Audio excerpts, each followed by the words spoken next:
À force de regarder des mangas, on commence par retenir quelques mots qui reviennent souvent, comme arigato, tsobama, ne, etc., etc. Un des mots qui revient assez souvent, c'est Onichan, qui, je le rappelle, signifie grand frère, donc qui représente un lien familial. Mais plus je me mate d'animé, plus je me dis qu'en plus d'être un nom familial, ça fait presque un nom marital. C'est-à-dire que le personnage appelle très fréquemment grand frère la personne avec qui elle voudrait se marier. Si je prends Bakato Test Shokonju et Seitokan no Ichizon, qui sont d'ailleurs pour moi les animés les plus drôles que j'ai vus, on a exactement le même schéma. Héros a une amie, qui a une sœur, qui veut se marier avec lui. Voilà. Les gamines n'ont aucun lien de sang avec le héros, et elle appelle grand frère. Mode japonaise sans doute.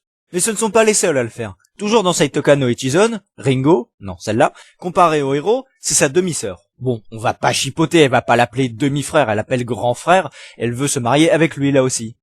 Franchement, si j'étais à la place du héros, ce serait oui direct.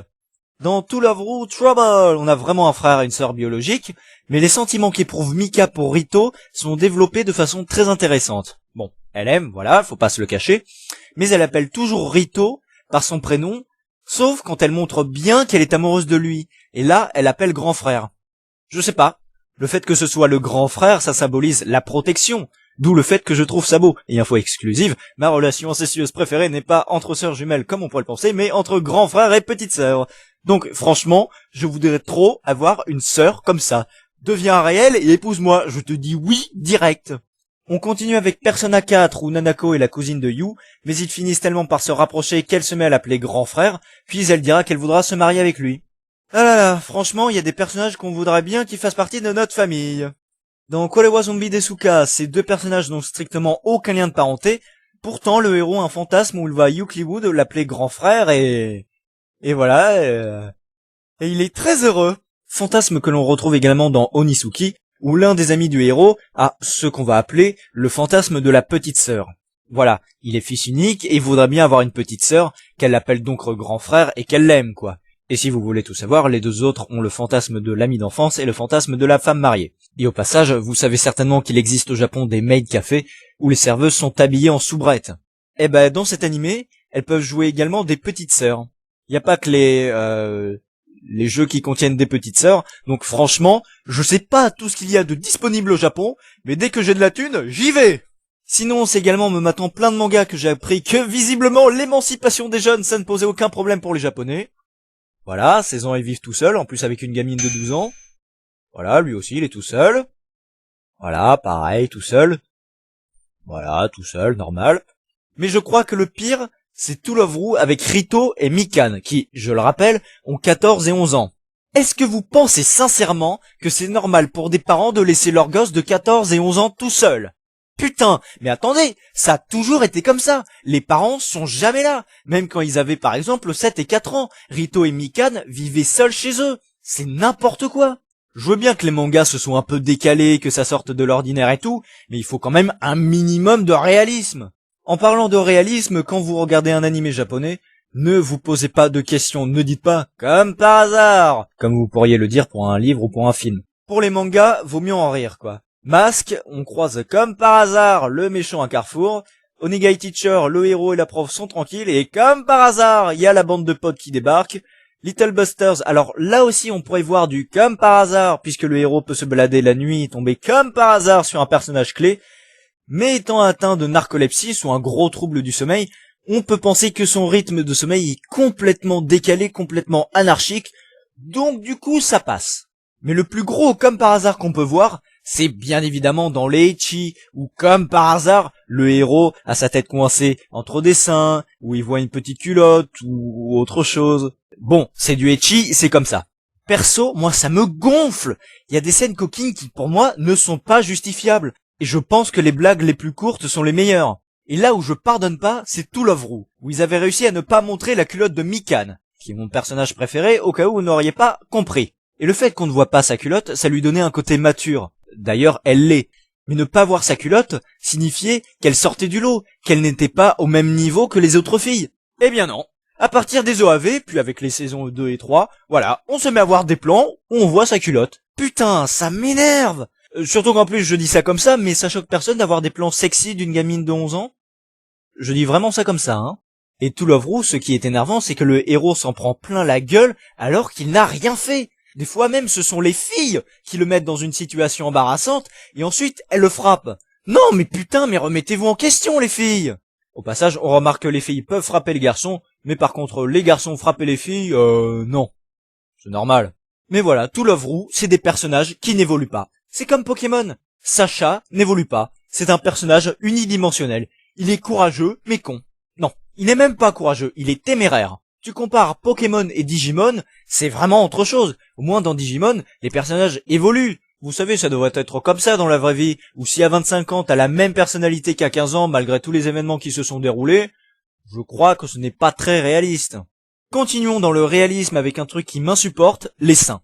Alors, sorti du contexte, cette phrase fait complètement gay, mais c'est juste que les seins des personnages féminins de manga sont anormalement gros. Et pire encore, on a beau montrer des scènes où les filles mettent bien des soutiens-gorge, mais c'est faux, c'est complètement faux. Les filles ne portent pas de soutien-gorge. Vu comment rebondissent leurs seins, c'est impossible. Et même dans la vraie vie, une fille qui se balade sans soutien-gorge, je suis désolé, mais les seins ne rebondissent pas autant. C'est n'importe quoi. C'est même tellement aberrant que j'ai réussi à faire un top 3 des poitrines à ressort les plus improbables.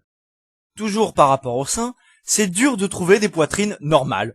Les Japonais aiment bien foutre des vaches à lait et des planches à pain dans un même animé. Quelques exemples.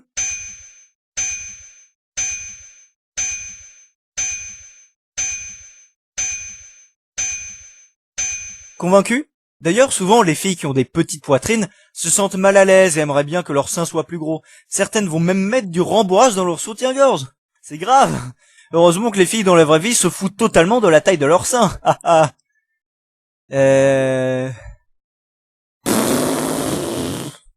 Autre truc pas réaliste dans les mangas, c'est le look des personnages. Je parle pas des coiffures démesurées ou les cheveux qui donnent l'impression de passer derrière les yeux. Non, c'est que les mangaka ne savent pas créer des personnages moches. Je veux dire, dans la vraie vie, t'as bien des personnes moches et des personnes belles, mais dans les mangas, non. Tous les personnages sont beaux. Ou alors, s'il y a des personnages moches, c'est excessif, quoi. Pour illustrer mes propos, je vais prendre les personnages de Persona 4 en exemple. Tiens, ça. Ah! Est-ce que c'est possible d'avoir des dents comme ça? Erk! Mais les héros, par contre, ils sont pas mal. Voilà, plutôt beau. Plutôt pas mal, non? Bon, moi, c'est pas ma came, déjà parce que je suis pas gay, mais physiquement, c'est l'homme fort, l'homme viril. Il y a des meufs qui aiment ce genre de mec, donc à partir de là, il peut pas être moche. Mais après, quand tu vois que tu passes à ça, ah! Je veux bien que les mangakas s'inspirent de Disney, mais faut pas abuser non plus. Et les filles, c'est pas mieux, hein. Plutôt belle. Belle! Oh putain qu'elle est belle! Oh bordel de merde! C'est quoi ce truc? C'est quoi ce truc? On dirait un Lipoutou en plus gros et plus moche. Et tant que je suis sur le physique, il faut dire ce qui est, il y a pas mal de personnages de manga qui se ressemblent. Parfois même un peu trop. Ils peuvent se ressembler par le physique donc, mais aussi par les vêtements ou leur personnalité. Commençons tout d'abord avec ces personnages. Voici donc des filles au tempérament froid. Comme vous pouvez le remarquer, elles ont les cheveux noirs, ou au moins bleu foncé. Voilà, c'est syndical, il faut que ce soit sombre. Parce que le noir, c'est pas bien. Shina. Seuls les muets peuvent parler moins qu'elle, elle est solitaire, elle est distante, mais elle devient complètement folle quand elle voit des trucs mignons. Kurogaya, c'est une élève qui a des résultats excellents, du coup elle se permet de sécher les cours, elle se croit un peu supérieure, elle est un peu arrogante, elle fait tourner Ricky en bourrique, mais elle aussi, elle adore les trucs mignons. D'ailleurs, elle trouve la petite coude à 120% mignonne, et elle ne peut pas dormir dans la même chambre qu'elle, parce qu'elle sait qu'elle se jetterait sur elle. Les étroits d'esprit peuvent lui coller l'étiquette lesbienne sur le front, mais non. De ce fait, elle ressemble à Chizuru qui passe son temps à caresser la tête de Kurimu, sa petite protégée. Petite protégée qui, je le rappelle, a le même âge qu'elle. Et si on veut donner un synonyme à dominatrice, ce serait elle, je crois. Elle est très fan de la mort, des objets de torture, et elle exige fidélité, sinon... Enfin voilà, quoi. Mais sinon, c'est une fille douce et tendre. Ensuite, nous avons Shoko qui, tellement elle est froide la plupart du temps, il y a de l'orgue qui est joué quand elle parle ou quand elle apparaît à l'écran. Ça crée une certaine ambiance. Elle ne supporte pas que Yuji Sakamoto, son petit ami, enfin pour elle uniquement parce que c'est pas très réciproque, regarde ailleurs, et elle se montre extrêmement sévère avec lui. Mais malgré tout, elle est très touchante parce qu'on voit bien qu'elle est complètement folle de lui, et elle sait se montrer douce, notamment avec Himeji qu'elle essaye de rassurer dans le dernier épisode. Sarasvati, c'est la chef des ninjas vampires, de ce fait elle prône une certaine autorité. D'ailleurs, elle aussi, on peut lui coller l'étiquette dominatrice. Si vous aimez vous faire insulter, allez la voir. Mais elle est complètement folle de... les fesses du personnage principal. Ouais. C'est mignon, des fesses. Ça doit être pour ça. Enfin, je sais pas. Et la dernière, Yui, qui est très dure envers Rito. Elle veut imposer une discipline de fer parce qu'elle trouve que les cours ça devient n'importe quoi. Elle ne supporte pas les choses indécentes. Enfin, du moins, ça c'est ce qu'elle dit, la petite coquine. Mais elle est douce, des fois. Elle a peur de l'eau, c'est mignon. Et elle adore les petits chats. Voilà, je crois que vous avez compris le truc. Donc je vous laisse admirer quelques ressemblances qui parfois frôlent le foutage de gueule. Bon visionnage.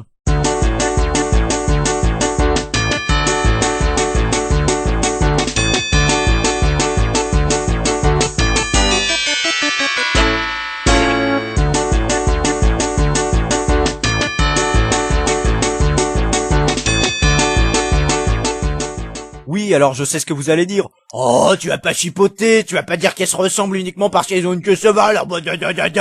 Oui, vous devriez tenir ce genre de propos. Alors, je vous arrête tout de suite. En plus de la queue de cheval et des gros seins qui les unissent, on peut noter leur caractère. C'est-à-dire que ces filles sont assez masculines. Ce sont un peu des garçons manqués. Enfin, bien sûr, elles conservent l'âme noble et pure d'une fille, mais c'est pas vraiment ce qu'elles mettent en avant. Donc, mesdames, sachez-le, si vous avez une queue de cheval, c'est que vous êtes des garçons manqués. En conclusion, nous pouvons dire que les mangas nous prodiguent des heures et des heures de plaisir, et que malgré quelques ressemblances parfois flagrantes ou des scénarios qui plongent dans les méandres de l'incompréhension et de l'impossibilité la plus totale, les mangas représentent un point essentiel de la culture japonaise. Et s'il vous plaît, ne criez pas tout de suite au scandale, quelle que soit la chose. Il s'agit peut-être d'un concept japonais que nous ignorions totalement, comme le fameux rire de Satoko, que l'on peut également entendre dans, notamment, Little Busters ou encore To Love Ru, et ce n'est pas du copiage, c'est même pas un hommage. C'est juste un rire de méchante. Non pas que je dise que Satoko est méchante, mais ce n'est pas son rire, c'est un rire général, c'est un rire classique de méchante. Voilà, n'oubliez surtout pas que le japonais est quelque chose d'étranger pour nous, donc ne faites pas de déductions hâtives et en plus fausses, car les animés sont constitués de codes que nous pouvons avoir le plaisir d'apprendre si nous nous y mettons sérieusement. Voilà, c'est la fin de cette vidéo, je vous invite à la partager, cliquez sur j'aime, vous abonner à ma chaîne, et je vous remercie sincèrement pour avoir regardé. À la prochaine tout le monde, ciao!